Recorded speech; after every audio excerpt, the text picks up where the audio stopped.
لکھا ہوا ہے، 2 4 5 7 تو اس میں سے استثناء کر دی گئی ہے، اور باقیوں کے متعلق پوچھو ہی نہیں صاحب کیا کیفیت، اور وہ یہ کہ یہ سب کے سب منافق ہی تھے۔ رسول اللہ صلی اللہ علیہ وسلم کی آنکھ بند ہوئی اور سارے کے سارے پھر سے اسی کفر کی روش کے اوپر چل پڑے، معاذ اللہ۔ میں تفصیل میں نہیں جانا چاہتا، تفصیل میں آپ دیکھنا چاہتے ہیں، میں نے اس سے لکھا ہوا ہے ہماری تاریخ، سلیم کے نام خطوط میری ایک کتاب ہے، اس میں یہ تفصیل درج ہے کہ ہماری تاریخ میں ان کے متعلق کیا کچھ لکھا ہوا ہے۔ سوال یہاں آ جائے گا، بڑا اہم سوال ہے، بات صاف کرتا جاؤں آگے بڑھنے سے پیشتر، تاکہ آپ کے ذہنوں میں خلیان کوئی نہ رہے۔ اسلام کے متعلق اور صدر اول کے یہ جو مومنین حقہ تھے، جو مثالی نمونہ انہوں نے قائم کیا تھا اسلام کا کہ یہ عملی نظام اس قسم کا ہوگا،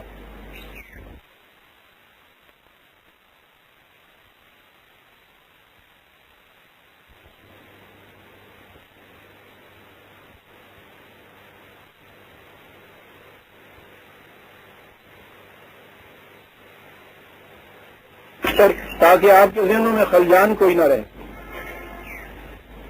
اسلام کے متعلق اور صدر اول کے یہ جو مومنین حقہ تھے، جو مثالی نمونہ انہوں نے قائم کیا تھا اسلام کا کہ یہ عملی نظام اس قسم کا ہوگا،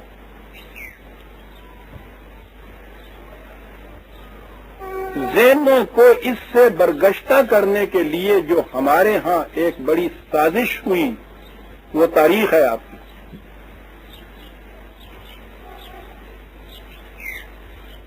تاریخ آپ کی 300 سال کے بعد مرتب ہوئی۔ پہلی تاریخ آپ کے ہاں جو جامعہ ہے امام طبری کی،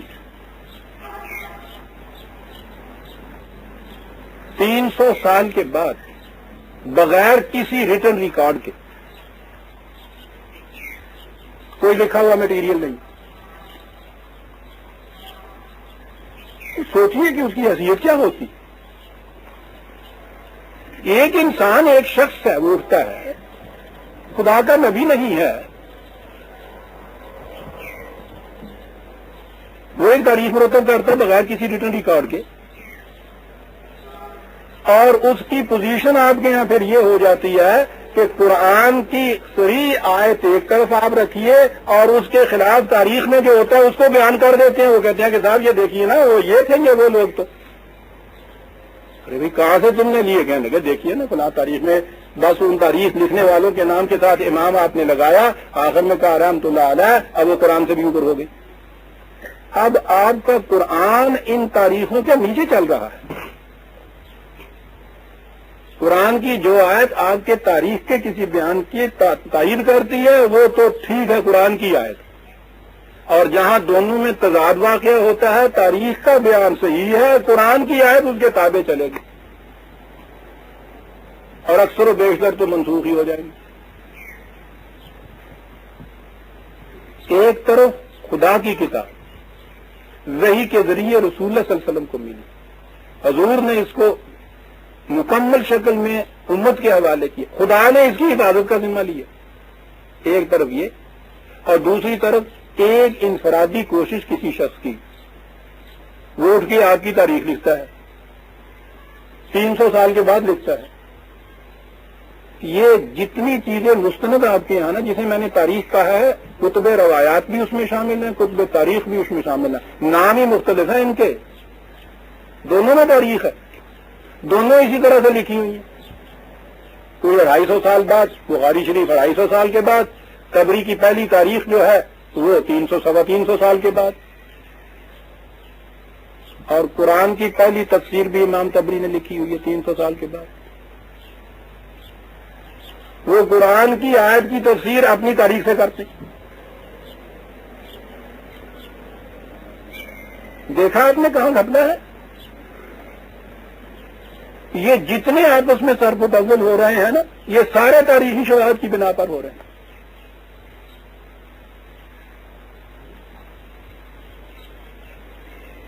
یہی جماعت مومنین، یہی جماعت صحابہ، قرآن کے الفاظ میں جن کی یہ پوزیشن میں نے آپ کے سامنے رکھی ہے، انہی کے متعلق ان تاریخوں میں ان سنیوں کو بھی مواد مل جائے گا، مخالف میں شیعہ حضرات کو بھی مواد مل جائے گا۔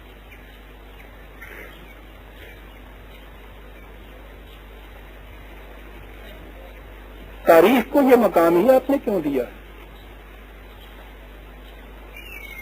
تاریخ کا مقام تاریخ ہے، انسانوں کی ایک کوشش ہے، غلط بھی ہے صحیح بھی ہے۔ سوال یہ ہوگا پیدا کہ غلط اور صحیح کا معیار کیا ہے؟ اگر تو عام انسانوں کی کوئی تاریخ، یعنی انسانوں کے متعلق تاریخ، عام انسانوں کے متعلق کوئی تاریخ ہو تو ٹھیک ہے، ہسٹری کی بنا پر تاریخ کے جو معیار ہیں ان معیاروں کے مطابق تاریخ کو پرکھو۔ روز ہسٹورین یہ کرتے ہیں، دنیا میں ہسٹری اسی طرح سے لکھی جاتی ہے، اس کو پرکھا بھی جاتا ہے، کئی معیار ہیں اس کے، ٹھیک ہے۔ ہمارے ہاں ایک دور ایسا ہے جس کو خصوصیت حاصل ہے، دور محمد رسول اللہ والذین معہ، ان کے متعلق قرآن میں کچھ لکھا ہوا ہے۔ ان حضرات کی تاریخ جو ہے وہ قرآن کی روح سے مرتب ہوگی۔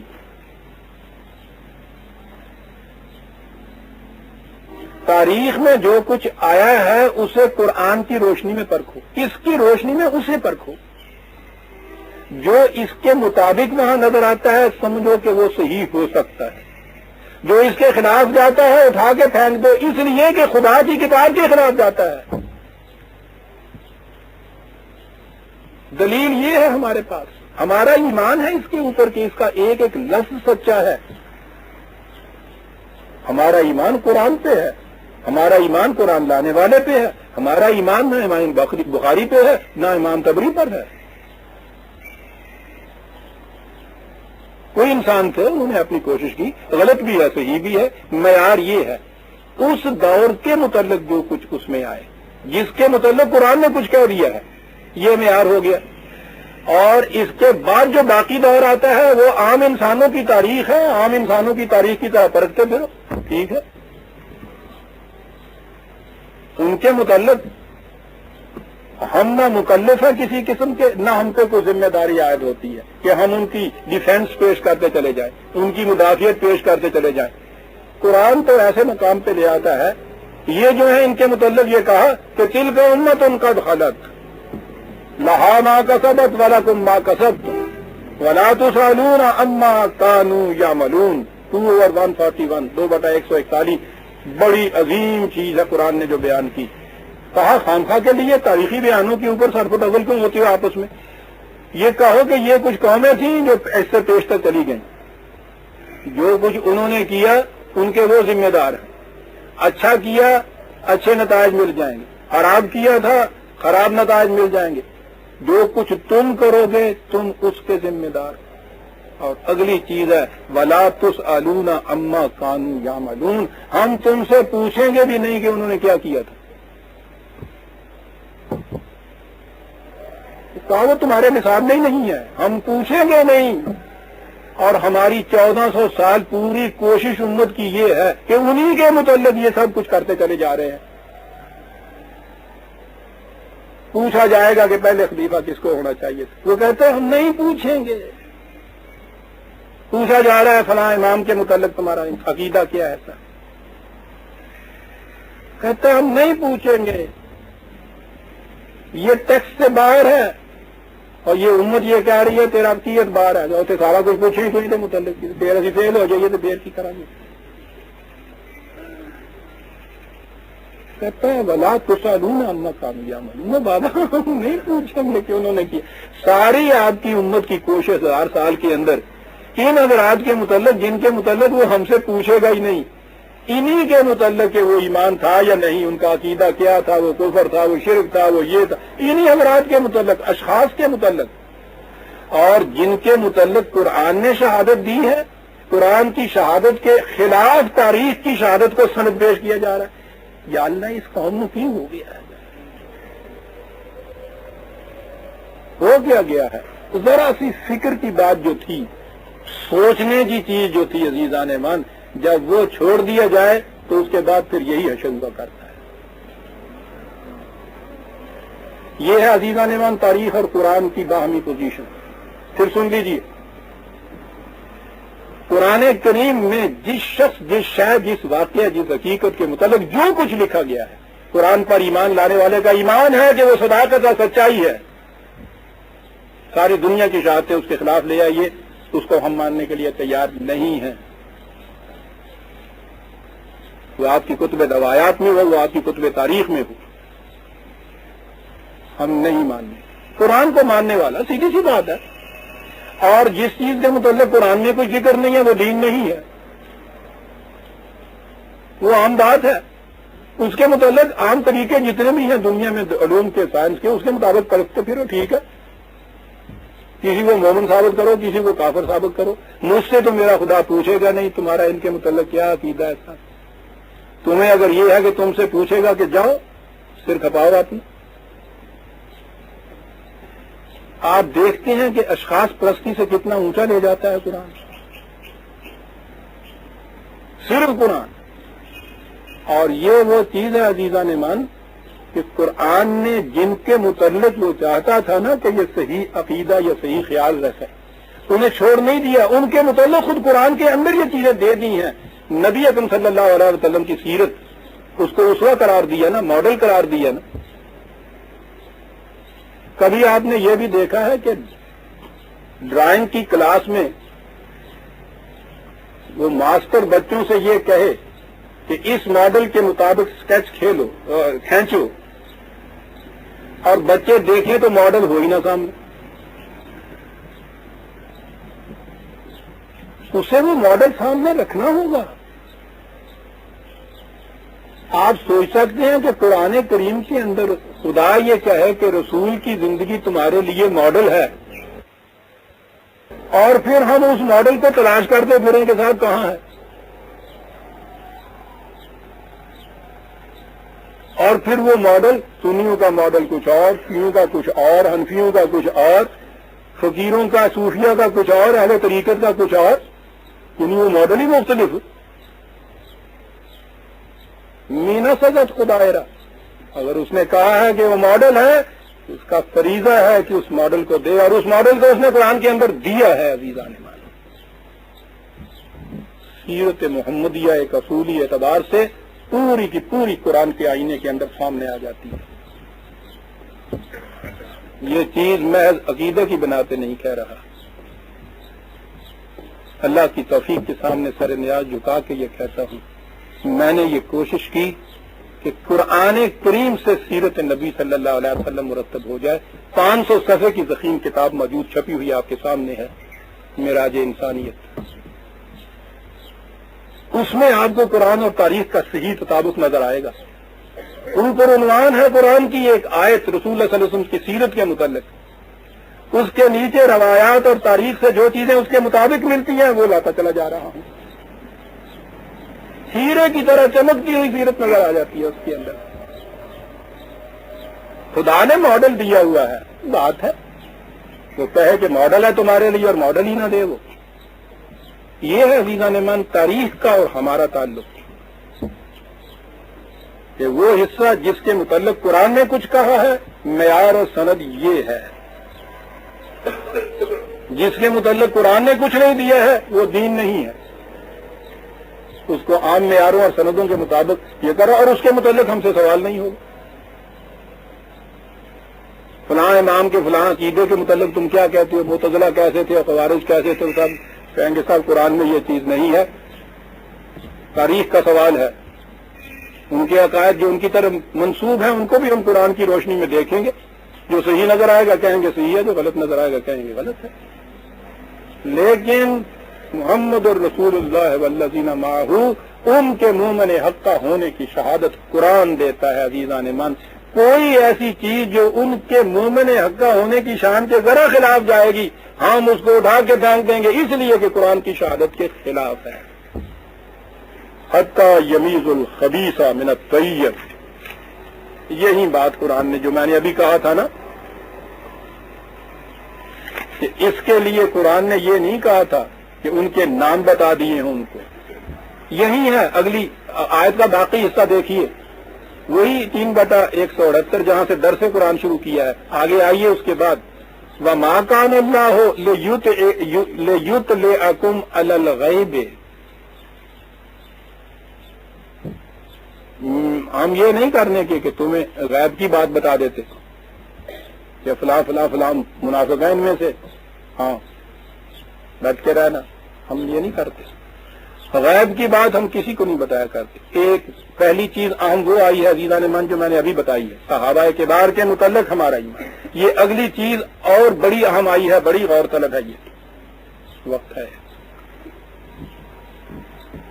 خدا تمہیں غیب کا علم نہیں دے گا. کیا کہے گا؟ وَلَٰكِنَّ اللَّهَ يَجْتَبِي مِن رُّسُلِهِ مَن يَشَاءُ. ہاں غیب کا علم رسولوں کو وہ دے دیتا ہے. اب یہاں ایک بڑی اہم بات آئی. غیب کا علم قرآن نے کہا ہے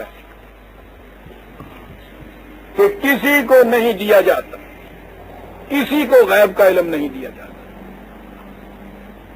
صرف رسولوں کو دیا جاتا. یاد رکھیے گا ان چیزوں کو. بڑا اہم نتیجہ اس کا اس کے سامنے آئے گا. 72/2627. ایک تو یہی ہے جو 3/168 میں نے کہی ہے 3/178. مَا كَانَ اللَّهُ لِيُطْلِعَكُمْ عَلَى الْغَيْبِ وَلَٰكِنَّ اللَّهَ يَجْتَبِي مِن رُّسُلِهِ مَن يَشَاءُ. یہی سے معلوم ہو گیا. دوسری آیت 72/2627 72/2627. عالم الغیب خدا کی صفت غیب کا جاننے والا. فلا یظہر علی غیبہ احدا. وہ اپنے غیب کی بات کسی کو نہیں بتاتا. الفاظ یاد رکھیے گا. فلا یظہر علی غیبہ احدا, کسی کو نہیں بتاتا. الا من ارتضی من رسول, سوائے اپنے رسولوں کے, اور وہ بھی ان معاملوں میں جن میں وہ چاہے کہ وہ دے. یہ اور بات ایک اہم کہہ دی. یہ 72/2627 لکھ لیا آپ نے. یہ بات جو کہی گئی کہ رسولوں میں سے بھی جس بات کو وہ چاہے یا جس بات کو وہ پسند کرے صرف وہ, اس کے یہ معنی ہوئے کہ رسول کی بھی ساری زندگی یہ نہیں ہوتی کہ وہ ہر بات غیب کی جانتا ہے. وہ نہ, جتنا علم غیب کا خدا کو دینا مقصود ہوتا ہے وہ اتنا ہی رسول کو دیتا ہے. اور جب خدا رسول کو یہ علم دیتا ہے تو اسے وحی کہتے ہیں. اسی لیے قرآن کریم نے وضاحت سے یہ بات کہہ دی کہ رسول کو بھی جو غیب کی بات بتائی جاتی ہے تو وہ صرف وحی کے ذریعے بتائی جاتی ہے. 3/43 3/43.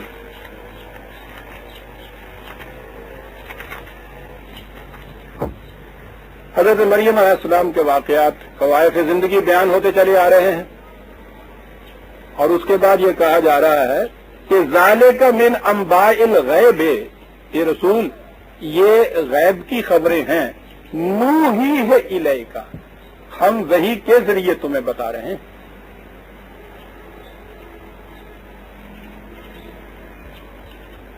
اور آگے چلیے. یعنی یہاں سے معلوم ہوا کہ خدا غیب کا علم کسی انسان کو نہیں دیتا, صرف رسولوں کو دیتا ہے. رسولوں کو بھی وحی کے ذریعے جتنا دیتا ہے صرف اتنا دیتا ہے, اس سے زیادہ نہیں دیتا.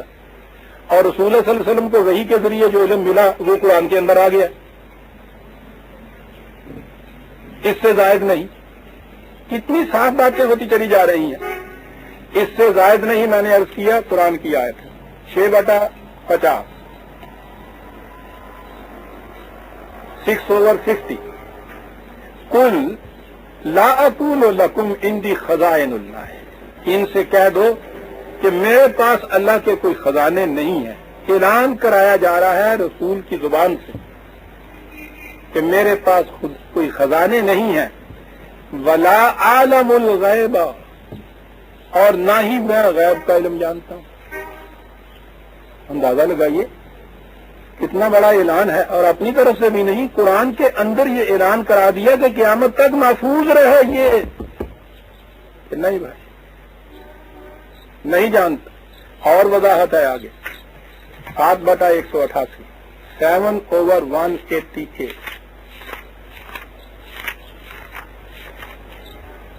قل لا املک لنفسی نفعا ولا ضرا الا ما شاء اللہ. کیا بات ہے. ان سے کہہ دو کہ تمہارے لیے تو ایک طرف رہا، میں تو اپنی ذات کے لیے بھی کسی نفع نقصان پر اقتدار نہیں رکھتا بجز خدا کی مشیت کے قانون، اپنے لیے بھی نہیں. کیا مقام ہے. اور آگے ہے وَلَوْ كُنْتُ عَالِمُ الْغَيْبَ لَاسْتَكْثَرْتُ مِنَ الْخَيْرِ. اگر مجھے کہیں غیب کا علم ہوتا تو جھوٹا بڑکی دولت سے دیکھ لیتا میں. مجھے غیب کا علم نہیں. وَمَا مَسَّنِيَ السُّوءُ. دنیا کی دولت بھی سمیٹتا اور کوئی تکلیف ہی مجھے نہ پہنچتی تو پہنچنے والی تکلیف کے متعلق پہلے علم ہو جاتا. وہ ٹھیک ہے، پہنچتی کیسے؟ ان انا الا نذیر وبشیر لقوم یؤمنون. ارے بھائی میں تو ایمان لانے والوں کے لیے صرف بشیر اور نذیر کی حیثیت رکھتا ہوں. یہ بتاتا ہوں کہ اس عمل کا نتیجہ یوں خرابی ہوگا، اس عمل کا نتیجہ یوں بھلائی ہوگا. میں تو اتنا ہی جانتا ہوں، اتنا ہی کرتا ہوں، میں غیب کا علم نہیں جانتا. اور خدا نے کہہ دیا کہ جتنا حصہ تمہیں غیب کے علم میں سے دینا ہوتا ہے وحی کے ذریعے تمہیں بتایا جاتا ہے. یہاں کہا حضرت مریم علیہ السلام کے قواعد زندگی میں کہ یہ غیب کی باتیں ہیں، بڑے غور سے سننے کی چیزیں عزیزان نے. اس سے معلوم ہوا کہ ماضی کے واقعات، تاریخ کے واقعات جن کا کوئی اور ذریعہ نہ ہو علم حاصل کرنے کا، ان کے متعلق بھی خدا جو کچھ بتاتا ہے اسے غیب کہا. اور جو آنے والے واقعات ہیں وہ تو سارے غیب میں ہوتے ہیں. اسی لیے خدا نے اپنے آپ کو عالم الغیب و شہادت کہا ہے. شہادت جو مشہود ہو کے سامنے آ جائے، غیب جو ہنوز سامنے نہ آئے ہوئے ہوں. آنے والے مستقبل کا ہر واقعہ جو ہے وہ غیب کا علم ہوتا ہے. یہ آپ نے دیکھ لیا کہ قرآن نے یہ کہا ہے کہ کسی کو بھی خدا غیب کا علم نہیں دیتا. پھر دوہراؤں، بجوز رسولوں کے، اور رسول کو بھی وہ جو وحی کے ذریعے دیا گیا ہو. بات صاف ہو گئی نا جی. اب آنے والے واقعات کے متعلق قرآن نے یہ کہا ہے 31/34 پانی نہیں ہے 31/34.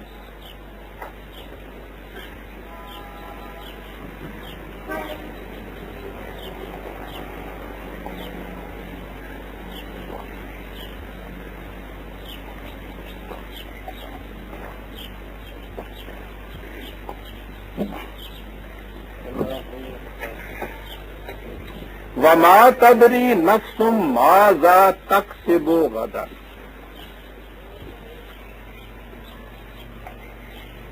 اب بات سامنے آئی ہے تو کچھ ذرا سی اور بات کری دوں. شروع میں نے وقت کو دیکھا تھا اس لیے ذرا اختصار کیا، لیکن نہیں. ان اللہ عنده علم الساعۃ. الساعۃ جو ہے اس کا علم خدا ہی کو ہے. وہ جو آنے والا انقلاب ہے اتنا بڑا، یعنی اس کا علم کسی اور کو نہیں ہو سکتا. وَيُنَزِّلُ الْغَيْظَ وَيَعْلَمُ مَا فِي الْأَرْحَامِ.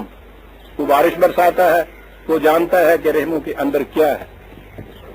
عام طور پر اعتراض کیا جاتا ہے کہ صاحب بارش کے متعلق بھی سائنٹیفکلی بتایا جا سکتا ہے، اور یہ چیز کہ رحم میں کیا ہے وہ تو اب یوں دیکھا جا سکتا ہے.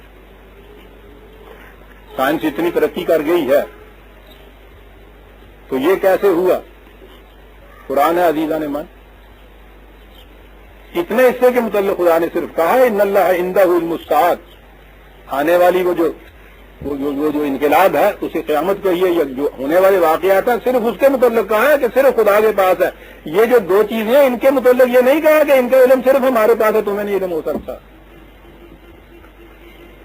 میں یہ بات کہہ رہا تھا کہ آج کل یہ چیز کہی جاتی ہے، کئی لوگ اعتراض لائے اس کے متعلق کہ صاحب یعلم ما فی الارحام. ٹھیک ہے، خدا کو بھی اس کا علم ہے، انسانوں کو بھی اس کا علم دے دیا گیا ہے، انسان سائنس کے ذریعے علم حاصل کر سکتے ہیں. یہاں یہ نہیں کہا ہے اثر کے طور پہ کہ اس کا بھی ہمیں علم ہے تمہیں نہیں علم ہو سکتا. یاد رکھیے قرآن کی اس آیت کو. بات آ گیا جو میں کہنا چاہتا تھا. کل کیا ہوگا اسے کہتے ہیں نا مستقبل کا علم، اسے کہتے ہیں نا غیب کا علم. وَمَا تَدْرِي نَفْسٌ مَاذَا تَكْسِبُ غَدًا.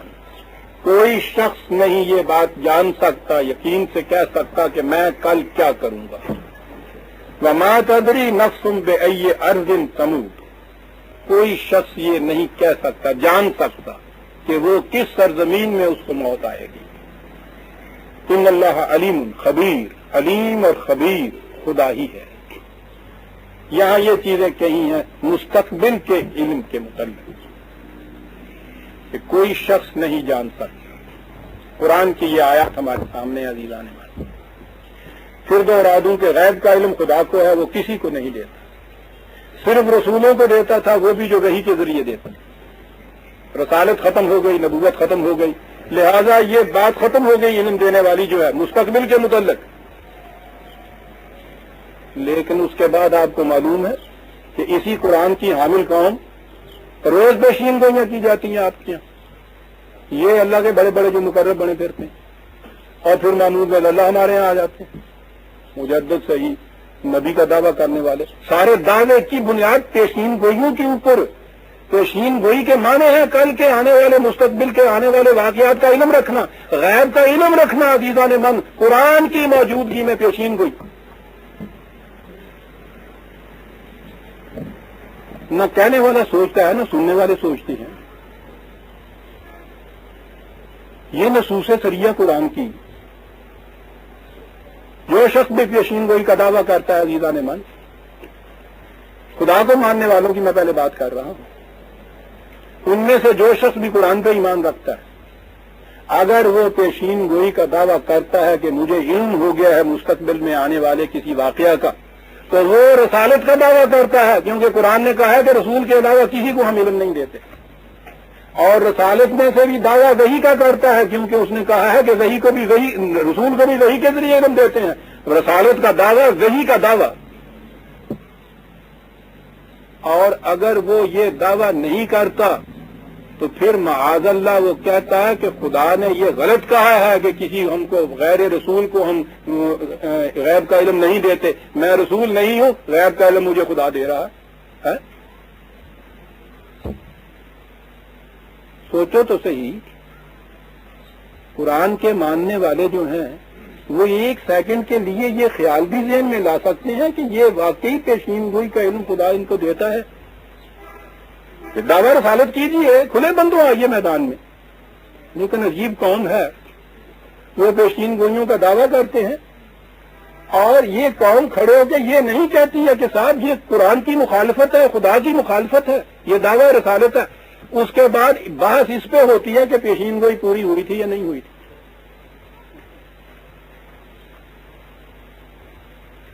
یعنی اس کے امکان کو یہ بھی تسلیم کرتے ہیں. اسے جھوٹا کہتے ہیں یہ کہہ کے کہ تیری پیشین گوئی پوری نہیں ہوئی. تو بابا دہن کا ذکر کیا، یہاں سر ہی غائب ہے غریباں سے. پیشین گوئی کا دعویٰ ہی خلاف قرآن ہے. اس کے متعلق میں کہتا ہوں مناظرہ کرنا جو ہے، پرکھنے کے لیے کھڑے ہو جانا جو ہے، یہ قرآن کے خلاف ہے.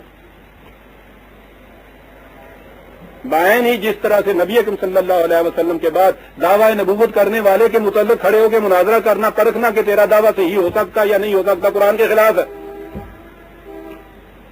ایک سانس میں بات کہہ دینی چاہیے، قرآن ختم نبوت کرتا ہے. اس واسطے قرآن کے بعد نبوت کے متعلق کچھ کہنا قرآن کے خلاف ہے. یا قرآن کا انکار کرو اور باہر چلو، وہاں تم سے انسانوں کی لیول کے اوپر ہم گفتگو کریں گے.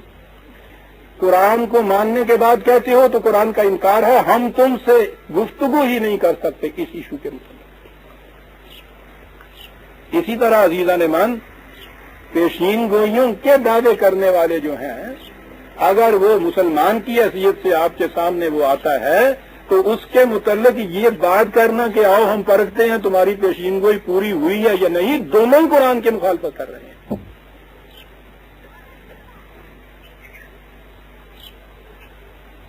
وہ قرآن اٹھا کر کہتا ہے کہ مجھے خدا کی طرف سے یہ علم حاصل ہوا ہے. اس سے کہو کہ قرآن نے یہ کہا ہے کہ صرف رسول کو وحی کے ذریعے علم دیا جاتا ہے، کرو دعویٰ اس کا. سیدھی سی بات کرو نا کہ جی نہیں من نیستم رسول نے آوردم کتاب. رسول نہیں ہو تو یہ غیب کا کیسے علم حاصل ہو رہا ہے تمہیں؟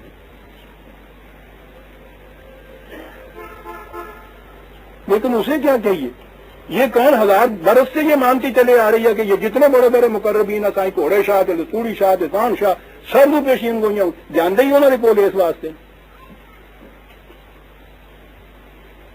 کہ بابا کام ہوئے گا یا نہیں ہوئے گا، مقدمہ جتیا جائے گا یا نہیں جتیا جائے گا، اولاد یعنی مستقبل میں ہونے والی باتوں کے متعلق پوچھنے جاتے ہو نا۔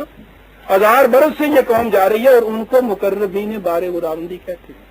نہ ان مقربین کو یہ پتا ہے کہ یہ قرآن کیا کہتا ہے، وہ بھی کہتے چلے جا رہے ہیں، نہ پوچھنے والوں کو یہ علم ہے کہ ہم کیا کہتے ہیں، اور دونوں روز قرآن کی تلاوت بھی کرتے ہیں۔ اللہ اب پھر انکوائری کمیٹیاں بٹھاتے ہیں کہ ہماری یہ حالت کیوں ہو گئی ہوئی۔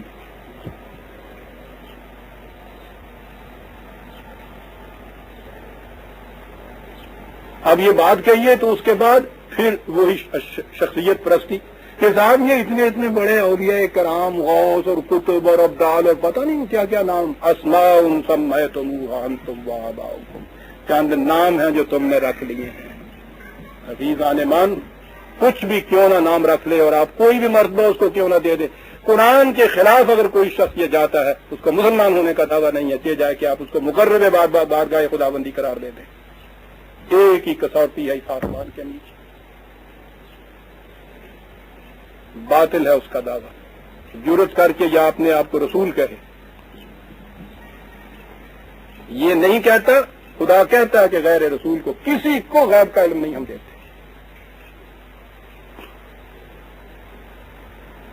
اب رہے وہ کہ جو مسلمان ہونے کی حیثیت سے نہیں، عام طور پہ صاحب وہ ہر سال وہ جاری ہوتی ہیں، فلاں نے پیشین گوئی کی ہے، فلاں پیشین گوئیاں کرتا ہے، یہ سارا کچھ ہے۔ ہمارا ایمان ہے کہ علم کے درجے پہ یہ بات غلط ہے۔ قرآن کہتا ہے کہ کسی کو غیب کا علم نہیں دیا جاتا، کوئی شخص جان نہیں سکتا کہ کل کیا کرے گا، کس زمین پہ اس کی موت ہوگی، یہ بات نہیں۔ قیاسات ہیں، کچھ قیاسیں ہیں، قیاسات ہیں، علم کا درجہ نہیں اس کو حاصل ہو سکتا۔ قرآن یہ کہتا ہے، اس بنا پہ ہم یہ چیز کہیں گے کہ جی وہ ٹھیک ہو جاتی ہیں۔ یہ چیزیں ٹھیک ہو جانے والی تو آپ روزمرہ دیکھتے ہیں کہ کس قدر یہ چانسز ہوتے ہیں اس کے اندر۔ وہ جو ٹھیک ہو جاتی ہیں نا اس کو تو لے دوڑتے، اور جو وہ غلط ہو جاتی ہیں اس کو ابھارتے کوئی نہیں۔ بہرحال میں اس وقت اس موضوع پہ علمی طور پہ گفتگو نہیں کر رہا کہ ان کے متعلق میں یہ بتاؤں کہ یہ کیسے ہو جاتا ہے اور کیسے کی جاتی ہیں۔ قرآن کو ماننے والے کی حیثیت سے یہ بات پیش کر رہا ہوں کہ یہ درس قرآن کہ خدا نے یہ کہا ہے کوئی شخص جان نہیں سکتا کہ کل کیا کرے گا، کوئی جان نہیں سکتا کہاں مرے گا۔ غیب کا علم سوائے رسولوں کے کسی کو نہیں دیا جاتا تھا، رسالت ختم ہو گئی، غیب کا علم کسی کو نہیں مل سکتا۔ اگر ہم کسی کی کتنی ہی بیشین گوئیاں کیوں نہ پوری ہوتی جائیں، اگر ہم یہ کہیں کہ یہ غیب کا علم تھا جو اس کو حاصل ہوا تھا، قرآن کے خلاف ہے۔ قیاسات کی باتیں اور ہیں۔ اس قسم کی چیز تو ایک ڈاکٹر بھی اپنے ہاں کہہ دے سکتا ہے۔ دوائی دینے کے بعد اگر حتمی طور پہ اس نے تشخیص کر لی ہے اور دوائی صحیح پہنچی ہوئی ہے، وہ کہے گا کہ گھنٹے بھر میں اس کے بخار 2 ڈگری کم ہو جائے گا۔ یہ غیب کا علم نہیں ہے، یہ اس کے ہاں کا مشاہدے کا علم ہے۔ یہ چیزیں سائنٹیفکلی قانون کی روح سے اس نے یہ سیکھی ہیں، ایسے ہی جیسے یہ موسمیات کے متعلق یہ باتیں صحیح ہو جاتی ہیں، آنے والے طوفانوں کے متعلق یہ سائنٹیفک علم ہے۔ یہ سمع اور بصر کے ذریعے سے یہ علم حاصل ہوتا ہے۔ یاد رکھیے اس بات کو کہ جس علم میں آپ علم کے جو انسانی ذرائع ہیں ان کو استعمال کر کے کسی نتیجے پہ پہنچتے ہیں، وہ غیب نہیں ہوتا۔ غیب کہتے ہیں کہ علم حاصل کرنے کے جو انسانی ذرائع ہیں وہ استعمال میں نہ لایا جائے اور کہا جائے کہ خدا براہ راست ہمیں بتا دیتا ہے، اسے غیب کا علم کہتے ہیں۔ یہ جو قیاسات کی روح سے پیشین گوئیاں کرنے والے دنیا میں موجود ہیں، انہیں یہ دعویٰ نہیں ہے کہ خدا ہمیں یہ بتا دیتا ہے۔ ایک فن ہے، اس کی حیثیت سے کچھ قیاسات ہیں، کچھ قیاسیں ہیں، یہ چیزیں وہ کرتے ہیں۔ باقی یہ چیز اور یہ جو دعویٰ کرنے والے ہیں خدا کے مقرب ہونے کی بنا پر کہ خدا ہمیں یہ علم دے دیتا ہے، اس کے متعلق پھر دوہرا دوں کہ قرآن اس کی شہادت دیتا ہے کہ یہ چیز خدا صرف رسولوں کو دیتا تھا، وہ بھی وحی کے ذریعے دیتا تھا. غیر از رسول کسی کو خدا کی طرف سے یہ علم حاصل نہیں ہوتا. جو دعویٰ کرتا ہے یا رسالت کا دعویٰ کرتا ہے اور یا جھوٹ بولتا ہے اگر وہ رسالت کا دعویٰ نہیں کرتا. اور وہ اتنا بڑا گستاخ ہے کہ قرآن کریم کی کھلی ہی مخالفت کرتا ہے اور پھر دعویٰ کرتا ہے کہ مجھے خدا کی طرف سے یہ علم مل رہا ہے.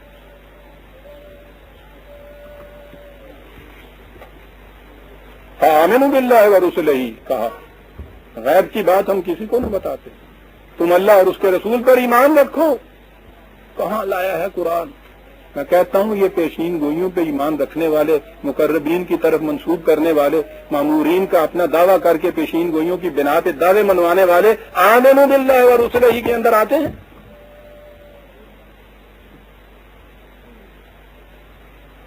ایمان رکھنے والے کا ایمان یہ ہے جو قرآن نے کہا ہے کہ خدا اپنے غیب کو کسی فرد پہ ظاہر نہیں کرتا. وَإِن تُؤْمِنُوا وَتَتَّقُوا فَلَكُمْ أَجْرٌ عَظِيمٌ. ہاں ایمان لاؤ گے، ان قوانین کی نگہداشت کرو گے تو پھر تمہارا عظیم بدلہ ہوگا. اور اگر یہ ایمان نہ لاؤ گے، مانتے چلے جاؤ گے کہ ہاں صاحب پیشین گوئیاں ہوتی ہیں، غیب کا علم جانتے ہیں، حضرت صاحب بتا دیتے ہیں، صاحب جا کے دیکھ لیجئے، روز چلے جاتے ہیں، پھر اس کے لیے تو قرآن کہتا ہے فَلَكُمْ أَجْرٌ عَظِيمٌ تو نہیں ہوتا. عَذَابٌ عَلِيمٌ بِمَا كَانُوا يَعْمَلُونَ. خدا کا دردناک عذاب ہوتا ہے اس قوم کے اوپر جس میں وہ جکڑی ہوتی ہے. سب سے بڑا عذاب عزیزان مان، حیوان اور انسان میں مابہل امتیاز چیز عقل اور فکر تھی. اس انداز سے پوچھنے والا جو ہے عقل اور فکر کی بنا کے اوپر بات نہیں کرتا. پہلی چیز توہم پرستی ہے، جکڑے رہتی ہے یہ قوم توہم پرستی کی جہالتوں میں، تاریکیوں کے اندر. دنیا علم اور فکر اور سائنٹیفک انکشافات، قانون کی کار فرمائیوں کی بنا پہ چاند پہ چلی جاتی ہے. یہ اپنے ان معاملات کے لیے بھی جن کی روح سے علم کے ذریعے سے معلوم ہو سکتا تھا کہ کیا ہوگا، ان کے لیے بھی ان کے پاس جاتے ہیں جنہیں اپنی ذات کا بھی علم نہیں ہوتا تھا. انہوں نے وجہ شکلیں دیکھو جا کے سیل وگنڈا ہوا گیا سوری اللہ دے مقرب بندہ انہوں نے کول بٹھاؤ راضی نہیں ہوتا، انہوں کو لبدا ہی نہیں. اندازہ لگائیے عزیزان مان اس چیز کے متعلق کہ سائیں جی بڑا بیمار ہو گیا ہے، چیتا روان نہیں آتا ہے گا، تھی دسو بھی رمان آئے گا یا نہیں آئے گا. آپ کے ہاں ایک علم موجود ہے، فن موجود ہے، سائنس موجود ہے، ڈاکٹری کی یہ چیزیں موجود ہیں. وہ تشخیص کرے گا، اس کے مطابق آگے بڑھے گا، پھر وہ بتائے گا کہ دوائی کیا ہوگی، پھر وہ بتائے گا کب آرام آئے گا. اس سے جا کے پوچھو، اس کے پاس نہیں جا کے پوچھیں گے، ان کے پاس جائیں گے. تو جو قوم اس طرح سے جہالت کے اندر ڈوبی رہے، جو قرآن نے کہا ہے کہ پھر اس قوم کے اوپر المناک عذاب ہوتا ہے. جہالت سے بڑا عذاب دنیا میں اور کیا ہوتا ہے؟ یہ قوم سپرسٹیشن کے اندر جیتی ہے، سپرسٹیشن کے اندر مر جاتی ہے. سب سے بڑا عذاب تو یہی ہوتا ہے. اور پھر شخصیت پرستی کا عذاب، وہ جس سے جا کے یہ اتنی سی بات پوچھتے ہیں اس کے متعلق دل کے اندر جو اس کے وہ ڈر اور خوف ہوتا ہے کہ حضرت جی کے متعلق یہ کمرے کی تنہائیوں میں بھی کوئی بات ان کی شان کے خلاف نہ نکل جائے. کیوں؟ سب جانتے ہیں 14 طبق روشن ہوتے ہیں، اکھیوں نہ ہوں ہے.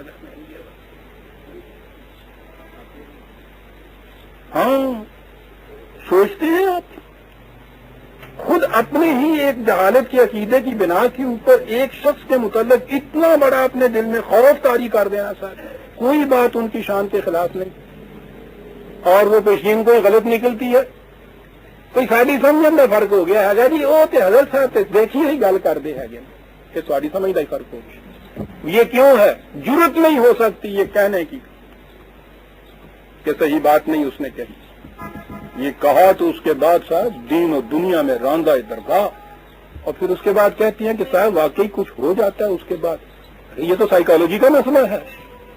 وہ تو حضرت صاحب ہیں، رات کے اندھیرے میں رسی کو سانپ سمجھیے داشا جاتا ہے آدمی کو.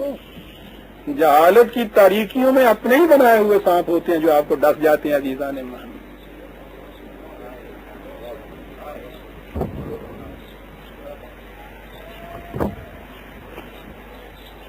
حضرت صاحب کے اندر تو کوئی بھی قوت نہیں ہوتی.